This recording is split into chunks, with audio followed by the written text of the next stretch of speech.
நிறைய குடும்பங்கள் பிரிந்து காணப்படுகிறாங்க. ஆனா ஆண்டவர் ஒரு ஆவியை ஊற்றும் பொழுது ஆவியானவருடைய அபிஷேகம் அந்த இறைச்சல் போல, பெருங்காற்றடிக்கிற முழக்கம் போல ஆவியானவர் இறங்கி வரும் பொழுது அந்தந்த எலும்புகள் தன் எலும்போட சேர்ந்து கொண்டது. ஹல்லேலூயா. பிரிந்து கிடக்கிற குடும்பங்களை எல்லாம் இணைப்பேன் என்று சொல்லி ஒரு எண்ணத்தை உண்டாக்கினார். அது மாத்திரமல்ல, ஒவ்வொரு மனுஷனுடைய விலா எலும்பிலிருந்து தான் ஒரு ஏற்ற துணையை கர்த்தர் உருவாக்கினார் இல்லையா?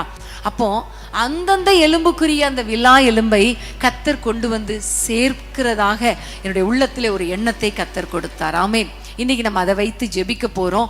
ஆண்டவரே, அந்த எலும்புக்குரிய அந்த எலும்பு சேர்க்கப்படணும். ஆமென்.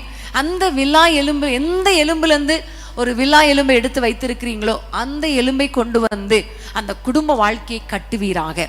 நிறைய குடும்பங்கள்ல இணைக்கப்பட்ட எலும்புகள் இன்னைக்கு பிரிந்து கிடக்கிறது.